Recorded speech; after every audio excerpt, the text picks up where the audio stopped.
vamos a hablar ahora, como decía, de la inteligencia artificial en el marketing digital, claves legales. Interesante este aspecto, lo vais a poder ver, muy interesante para ver cómo se conjuga precisamente el desarrollo de la inteligencia artificial, de lo que estamos hablando esta mañana, con una regulación incipiente en materia, por ejemplo, de propiedad intelectual, de derecho publicitario. De hecho, ya en las charlas anteriores ya hemos tocado, ya en todas ellas ha salido en algún momento del tema de la regulación. Bueno, pues vamos a hablar de ello y de todo ello nos va a hablar precisamente, lo tengo aquí justo a mi lado, José María Baños, que es socio director, negocio digital de Let's Law by RSM. Cuando quieras, deseando escucharte. Muchísimas gracias. Un aplauso.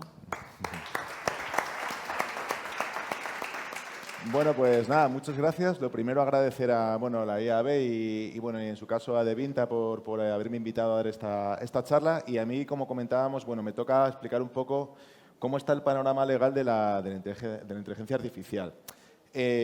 Por hacer una breve presentación mía, yo me llevo dedicando 20 y pico años ya al derecho digital. Soy el socio fundador de un despacho de abogados que se llama Let's Law.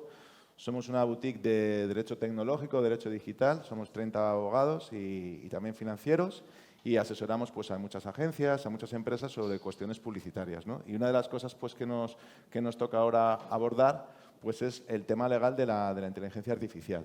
Por hacer un poco una introducción, al final tenéis que tener en cuenta que la tecnología siempre va por delante del derecho y del legislador, con lo cual al final, cuando el legislador llega a regular algo, normalmente ya la tecnología y lo que es la evolución propia del negocio lo ha superado. Entonces, aquí con la inteligencia artificial pasa exactamente lo mismo, ¿no? Ahora mismo en la Unión Europea, como veremos, tenemos una propuesta de directiva comunitaria que va a regular todo el tema de inteligencia artificial, pero que todavía no está promulgada. Por lo tanto, ahora mismo no existe una legislación en vigor que regule la inteligencia artificial. Eso por un lado. Con lo cual contamos, digamos, ahora veremos, con la legislación, digamos, que estaba en vigor, pero para regular otras cosas.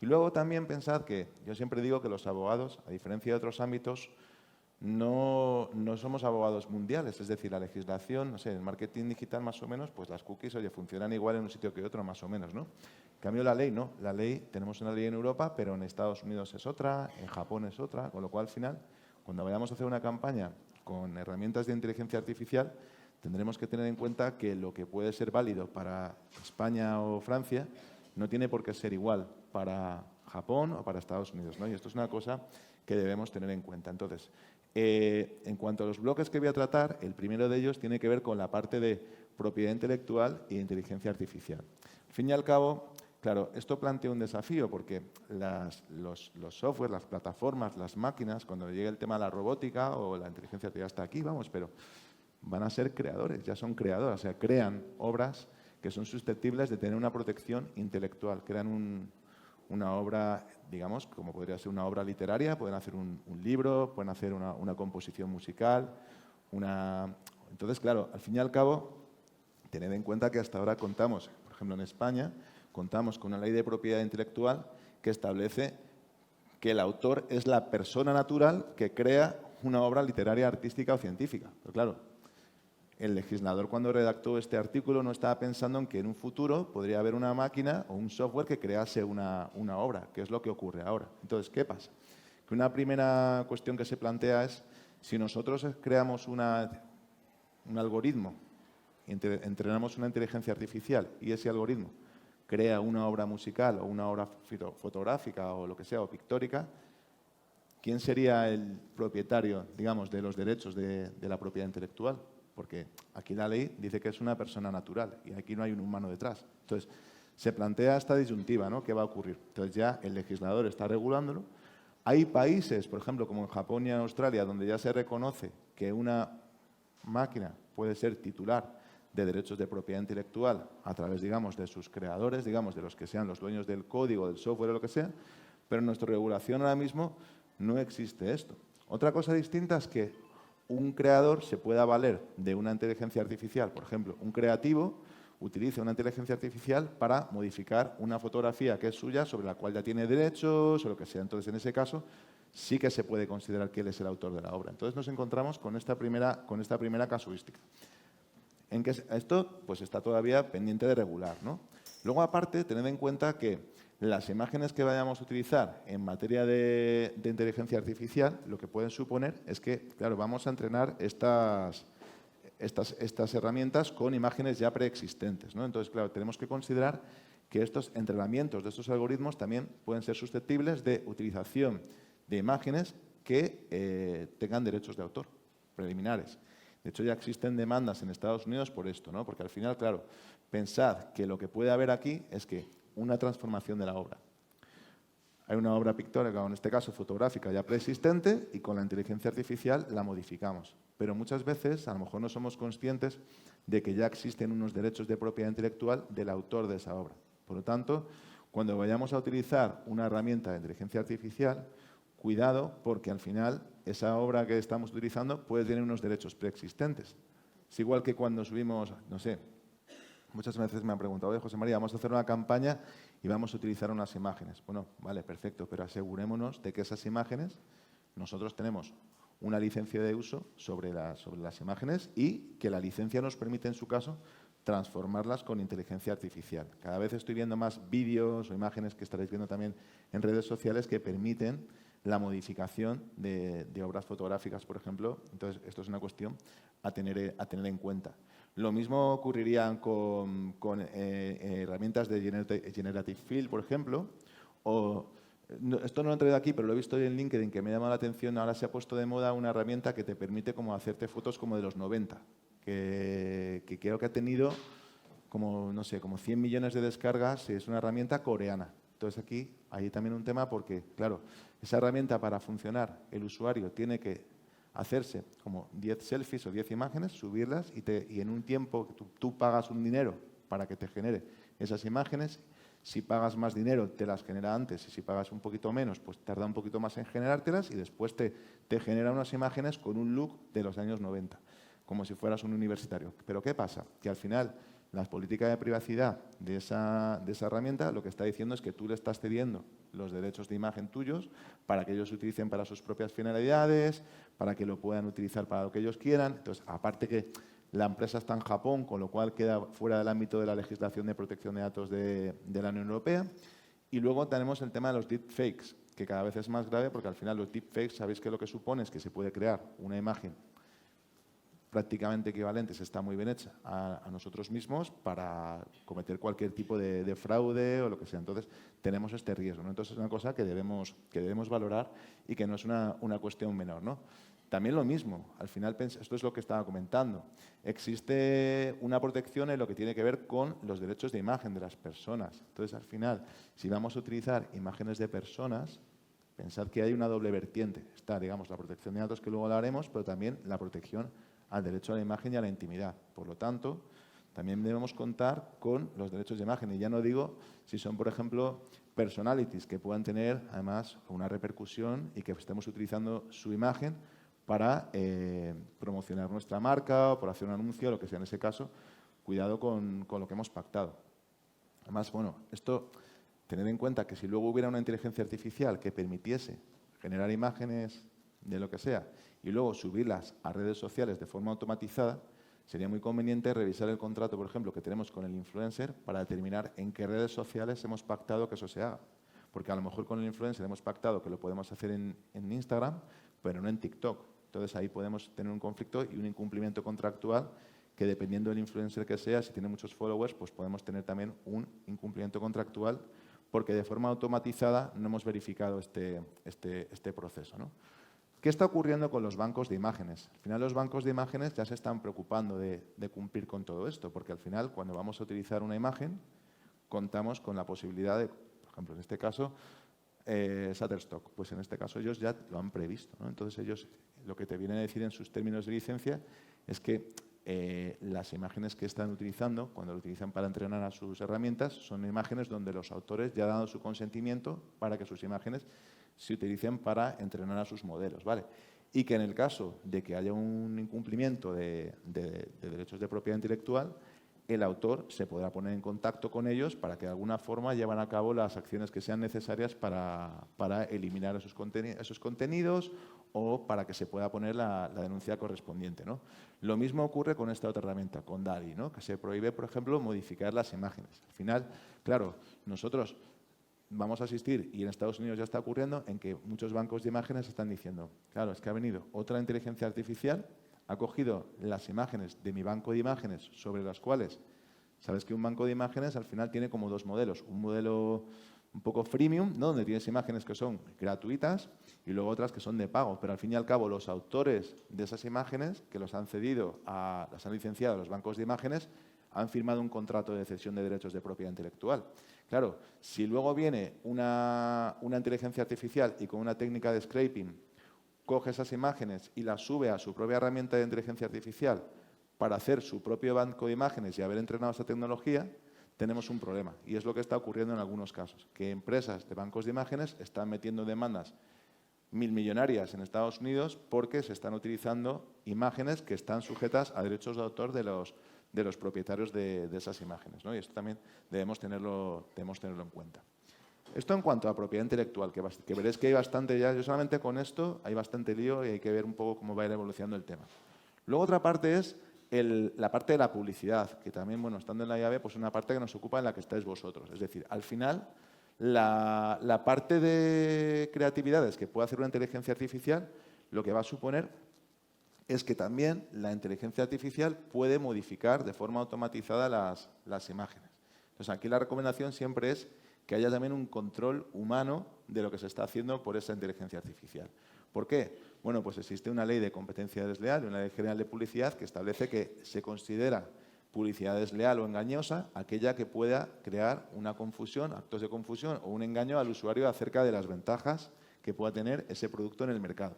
Entonces, si yo en un momento determinado utilizo una inteligencia artificial para, no sé, hacer más vistosa una hamburguesa o poner unas pestañas más largas a una chica o a un chico en un anuncio o lo que sea para modificarlo de alguna forma, en un momento determinado se podría considerar que es publicidad engañosa, ¿vale? Entonces, por ejemplo, estos son ejemplos de publicidad que se ha considerado engañosa, por ejemplo, en el Reino Unido. Yo siempre digo lo mismo. Al final, la publicidad engañosa es un tema muy subjetivo, porque toda la publicidad que nos encontramos hoy en día, mucha exagera las condiciones de un producto y depende un poco de si el usuario va a presentar una denuncia o no, si hay una asociación de consumidores, lo que sea. Pero el riesgo de que podamos tener una denuncia, si existe una inteligencia artificial que de alguna forma pueda modificar las imágenes y plasmarlas en campañas de forma automatizada, es mucho mayor que si existe algún tipo de control de un humano que pueda verificar con carácter previo, o un abogado o un equipo legal, ¿no?, si esas imágenes cumplen o no, o si vulneran la legislación en este caso, de consumidores usuarios, o la legislación de publicidad o lo que sea.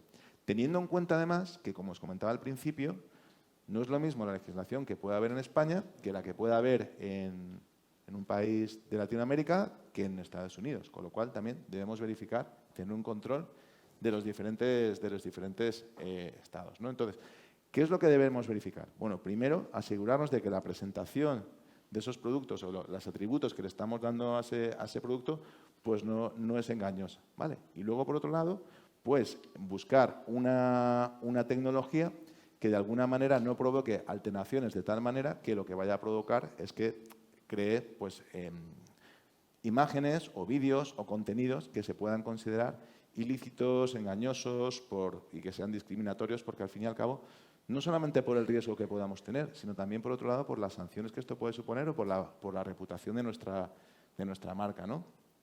Esto en cuanto a temas de publicidad. Luego, otra parte, que ha comentado también el compañero que estaba hablando antes que yo, que es la parte de protección de datos. Hay una parte de recabación de información muy relevante.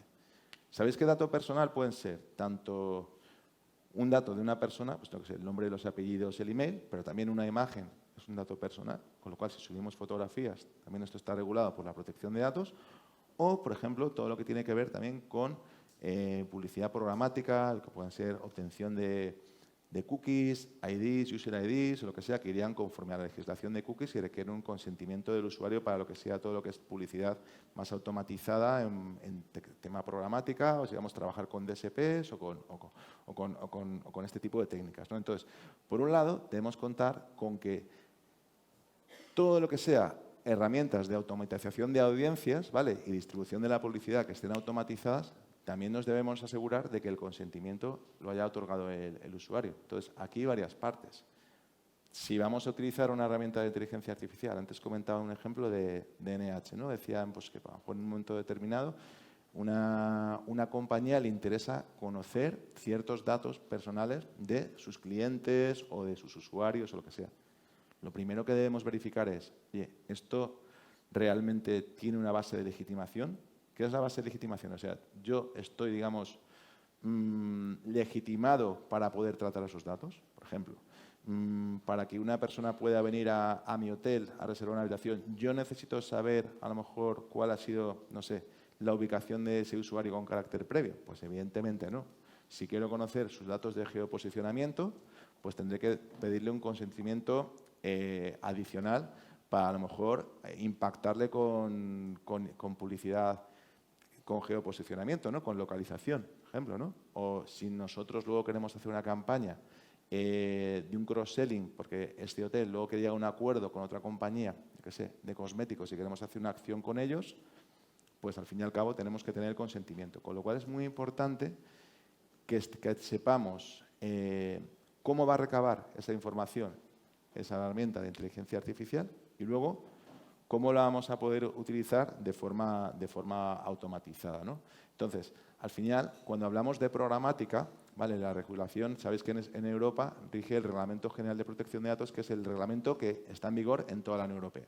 Bueno, pues esta normativa regula la publicidad comportamental y lo que viene a decir es que todos tenemos derecho a no ser objeto de decisiones que sean puramente automatizadas. Imaginémonos una compañía de microcréditos, no sé, a la que le vamos a llevar una campaña de publicidad que de alguna manera pudiera sesgar a un usuario y le pudiera conceder o denegar un crédito en función de sus hábitos de navegación, que esto ya ocurre, ¿no? Pero además eso le añadiríamos una capa de inteligencia artificial, con lo cual el proceso de scoring que fuera a tener esa empresa fuera totalmente automatizado.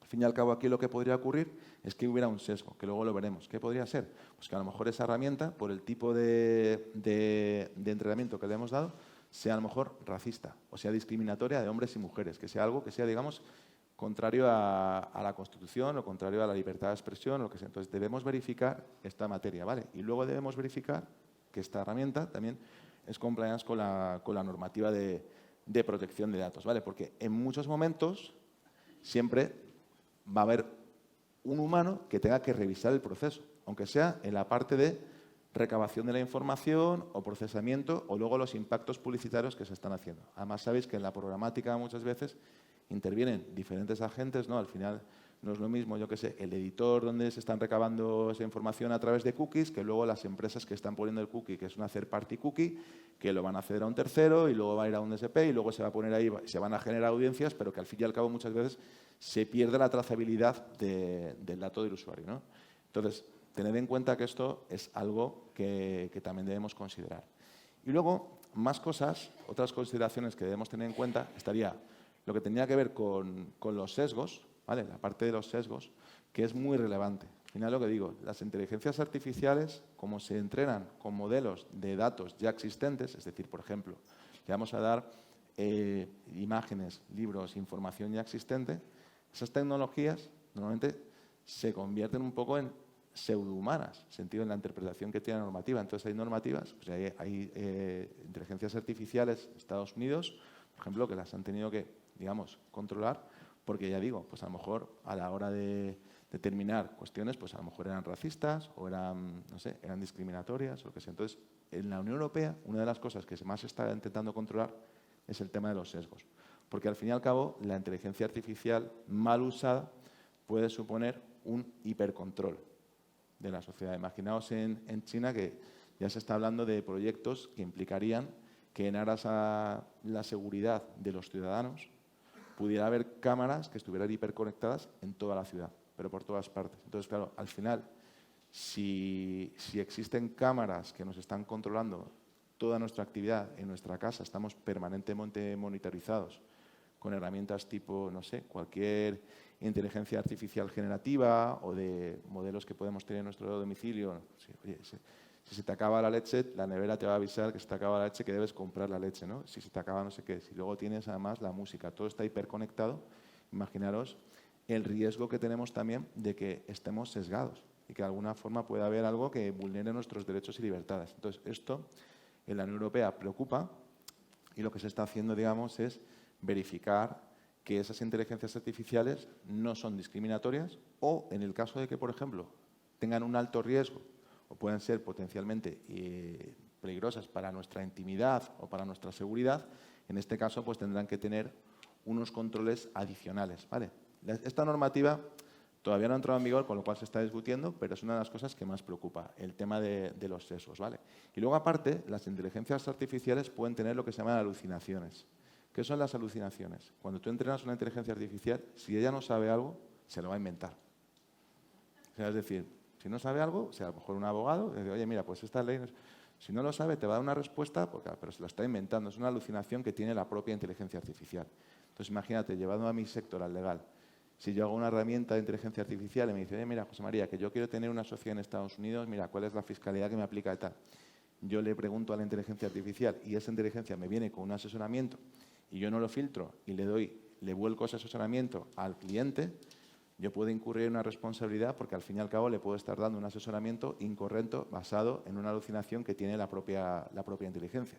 Con lo cual también es una cosa que a la hora de tener en cuenta para lo que tiene que ver con el sector publicitario, que esto no ocurra, ¿sabes? Que puede haber cosas, puede haber campos donde puede haber vacíos y que tengamos en cuenta que esto puede suponer, ya digo, o un sesgo que puede suponer una prohibición de la herramienta o un mayor control o que puede haber una alucinación, ¿no? Y luego también la parte de la confidencialidad. Claro, nosotros en la herramienta, o en una herramienta de inteligencia artificial, podemos estar volcando información que sea un secreto empresarial de la empresa. Puede ser una patente, información con datos personales. Hemos hablado antes de datos personales. A alguien que se le ocurre subir información, imagínate, desde el momento en que tú dices, redáctame mejor este email con un prompt, ¿no? Oye, hazme un email que sea mejor. Pero tú ya estás subiendo información confidencial de una compañía. Imagínate que tú estás, pues en mi caso, haciendo una compra-venta o estás revisando un contrato de publicidad con una compañía X. Es un contrato confidencial. Y tú, o alguien de la empresa, está subiendo información del contrato. Dice, bueno, mira, yo no lo quiero preguntar a José María, que José María es muy caro, además es un tío muy aburrido. Mira, yo le voy a preguntar a la ChatGPT o a quien sea. Le subo el contrato a la plataforma para que me dé un asesoramiento. Y ya luego, si eso, ya le preguntaría a José María. Claro, esa persona, sin darse cuenta, está subiendo un contrato que puede ser susceptible de estar protegido por un secreto empresarial o por una obligación de confidencialidad a una herramienta que es de un tercero. Que ese tercero puede ser un competidor. También puede ocurrir con un código, alguien que esté haciendo un software con un algoritmo y estoy subiéndolo ahí, ¿no? Ha pasado ya con ingenieros de Samsung, por ejemplo, que han estado subiendo, claro, redactando código, haciendo código con ChatGPT o con herramientas. ¿Qué es lo que ha pasado? Bueno, al final es verdad que las propias herramientas como ChatGPT han creado ChatGPT Enterprise, que lo que provocan es que, o lo que aseguran es que el chatbot que utiliza esta tecnología no va a utilizarse para entrenar a su propia herramienta, pero nosotros dentro de nuestra organización tenemos que ser conscientes de que esa información la va a tener un tercero y, por lo tanto, debemos tener una regulación interna en nuestra compañía que asegure cuál va a ser el tratamiento de esa información confidencial, ¿vale? O que pueda ser susceptible de protección vía secretos empresariales, porque aquí hay mucho tema, luego ya no te digo en el sector farmacéutico, estas compañías que puedan ser susceptibles de protección vía propiedad industrial o secretos, ¿no? ¿Qué es lo que va a venir en los próximos años? Bueno, por un lado lo que tenemos es la normativa de inteligencia artificial que se espera que se promulgue, que se apruebe para el año 2024, con lo cual ya vamos a tener un marco normativo que regulará todo el tema de inteligencia artificial, ¿vale? En España se ha creado la Agencia Española de Supervisión de la Agencia Artificial, que lo que va a hacer es precisamente supervisar y de alguna forma asesorar, en cierta manera, a las empresas para que el uso de herramientas de inteligencia artificial cumpla con lo que se establece el reglamento, ¿vale? Y bueno, básicamente también establecerá qué va a pasar con el tema de la responsabilidad, porque puede haber muchos supuestos en el que, claro, ¿quién es el responsable? ¿El titular de la plataforma o el titular del software o la compañía que la está utilizando, ¿no? Porque muchas veces, pues a lo mejor pasa una cosa y un mal funcionamiento de esa inteligencia artificial me puede suponer una demanda, pero que yo de alguna forma como empresa a lo mejor lo único que estoy haciendo es contratando o licenciando esa tecnología. No la estoy. Entonces, si yo como abogado contrato una tecnología y habrá que estar muy atento también a cuáles son las condiciones de uso y el contrato con esa tecnología, para saber hasta qué punto yo estoy cubierto, estoy exenado de responsabilidad o qué cuestiones puedo tener en cuenta. Entonces, por hacer un poco un resumen, por un lado, bueno, pues cuidado con el tema de la confidencialidad, siempre revisar los términos y condiciones de esa inteligencia artificial para saber hasta qué punto no estamos cubiertos en cuanto a temas de propiedad, privacidad, dónde van a ir los datos, como decía anteriormente, si está el proveedor de servicios en Corea o en Estados Unidos, qué utilización se van a hacer de esos datos personales. Luego, que los empleados de la compañía, los trabajadores, estén formados y conozcan qué pueden hacer y qué no pueden hacer con esas herramientas de inteligencia artificial, porque de nada sirve tener un contrato si luego nuestro equipo desconoce cuáles son los términos de ese contrato. Si es necesario, buscar un asesoramiento especializado en aquellos casos que pueda tener un tema legal, un tema que puede ser también técnico, de implementación, lo que sea, tener un asesoramiento especializado. Luego, tener un contrato de encargo de tratamiento también es fundamental, es decir, que muchas veces esas herramientas van a tener acceso a datos personales que son de nuestros usuarios y que esa herramienta simplemente va a acceder para prestarnos un servicio, entonces tenerlo regulado. Y luego, por último, constatar la veracidad para evitar alucinaciones o otros sesgos que pudiera haber de la información que estamos volcando. Y bueno, hasta aquí la presentación. Bueno, creo que voy en tiempo. Lo has clavado. ¿No? Vamos, quedan 5 Lo has minutos, clavado. ¿no? Muy bien. Bueno. Y como lo has clavado, te lo traías muy bien ensayado, sin inteligencia artificial. Preguntas, dudas y preguntas que tengáis en la sala de todo esto que ha estado hablando José María tan interesante. Sí, acercamos el micrófono por ahí. Muchísimas gracias por la presentación. Tenía una duda muy práctica con el ejemplo que has puesto con NH, que viene de la charla anterior. En ese caso, como para recibir este kit para los hijos, subes la información de forma voluntaria, ¿se considera eso un consentimiento implícito o habría que añadir una casilla con un documento en el que pides el consentimiento? Porque son menores, bla, bla. Claro, habría que ver un poco cuál es la finalidad de ese tratamiento. Normalmente, si fuera una finalidad adicional, o sea, no sé cuál era el caso concreto, pero vamos a poner un ejemplo de laboratorio. Imagínate que el hotel quiere saber información de los datos de los hijos, pues yo qué sé, para luego hacer, o yo qué sé, para proponerles otra experiencia que pueden tener en otro hotel o lo que sea. Al fin y al cabo, si lo que quieren es tener los datos personales de los menores, menor de edad en materia de protección de datos son 14 años. Con lo cual, si es menor de 14 años, en España, se requeriría el dato de los padres o de los tutores, ¿vale? De los dos. Como cuando llevamos a nuestros hijos al cole, tenéis hijos, pues los dos cónyuges tienen que dar el consentimiento. Si fueran mayores de 14 años, ellos pueden dar el consentimiento. ¿Y cuándo no sería necesario el consentimiento? Cuando realmente ese dato se utilizase para la propia finalidad del contrato. Es decir, pero claro, si estamos en un hotel, no sé, y vas a hacer un check-in, entiendo que la finalidad... Bueno, además, yo he trabajado con NH en su momento, o sea, que lo conozco bien, es una compañía con la que yo he trabajado. Entonces, cuando hacen el check-in, claro, ahí en ese momento tú tienes que dar los datos de tus hijos. Pero si luego lo vas a meter en unas ventajas, lo vas a meter en el club NH, les vas a dar unas ventajas, ya ahí a lo mejor, como es una finalidad adicional, tienes que contar con el consentimiento de los padres. Eso sería la respuesta.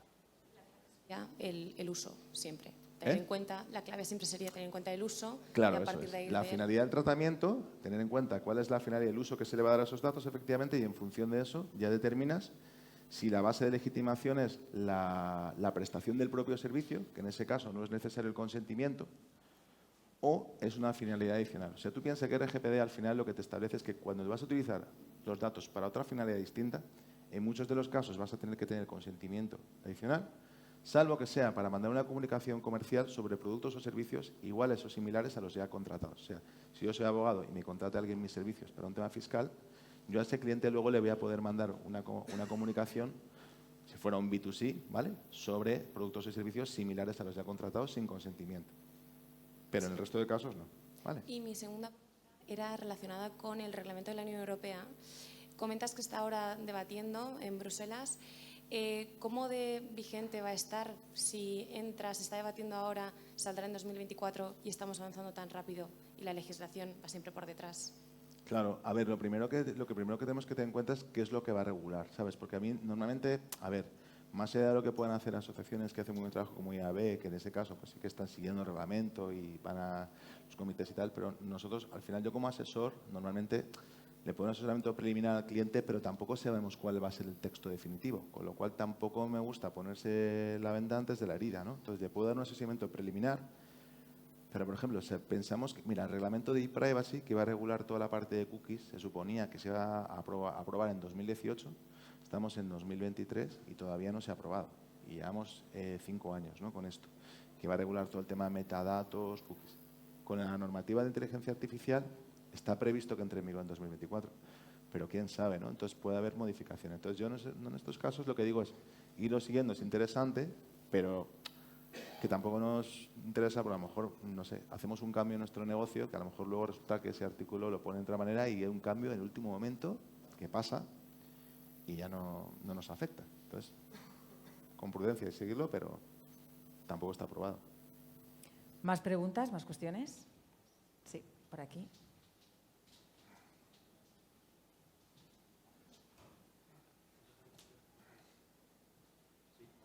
No, definitivamente creo que es el otro micrófono, el bueno. Sí, gracias. Hola, José María, muchas gracias por la información. Nos conocemos de uso profesional. Yo tenía una pregunta, a ver si hay algún vacío legal o no en estos momentos. Yo soy una agencia creativa, tengo un banco de imágenes con el que opero y uso habitualmente, sujeto a la normativa actual, sin ningún tipo de normativa de inteligencia artificial, y empiezo a generar creatividades, campañas con inteligencia artificial. ¿El autor está cubierto de alguna manera o, puesto que ese banco de imágenes no contemplaba nada de inteligencia artificial, hay un vacío? Bueno, el autor, o sea, es una buena pregunta. El autor, claro, al fin y al cabo el autor está subiendo la imagen, en el caso que me estás poniendo, entiendo, al banco de imágenes, ¿no? Sí, y lo cede con la legislación de la puedes usar. Claro. Entonces, lo primero que habría que ver, ahí habría que verificar cuál es el contrato que está firmando el autor con la plataforma, con ese banco de imágenes, a ver qué derechos le está cediendo, porque al final la imagen puede tener, digamos, diferentes atributos, es decir, ¿se lo está cediendo exclusivamente para el uso de del propio banco de imágenes o le va a permitir también a ese banco de imágenes que utilice esas imágenes para entrenar a una herramienta de inteligencia artificial que va a posibilitar tener nuevas funcionalidades? Yo la recomendación sería verificar el contrato que tiene, el que está vigente ahora conforme a la legislación actual, porque al fin y al cabo el autor es quien, digamos, ostenta los derechos, digamos, patrimoniales sobre la obra, ¿no? Sabemos que los derechos morales, que es, digamos, la autoría de la obra, son irrenunciables, esos no se pueden modificar nunca, pero hay otros derechos, como podría ser en este caso la transformación o otros usos distintos a los convenidos, que sería conveniente verificarlos. Entonces, si no estuviera regulado, que podría ser el caso, lo conveniente sería hablar con esa plataforma y decir, oye, mira, es que yo voy a utilizarlo por estas nuevas funcionalidades que estamos creando y quiero regularlo específicamente, para evitarme un problema luego con los autores, porque luego lo que podría venir es que me pueden decir, no, es que yo he dado una autorización para estas finalidades concretas y se está utilizando para otras, que es lo que está ocurriendo en algunos casos en Estados Unidos. Muy interesante. Este tema da para mucho. Además, yo quería hacer la pregunta, que no la voy a hacer, de si se le puede poner puertas al campo. Ya hablaremos, bueno. Ya hablaremos de eso, que es la pregunta que nos hacemos al final todos. Lo hablamos con un café. Muy bien, después. Perfecto, Gracias, muy bien. José María. Gracias. Un aplauso. Hasta luego. Gracias.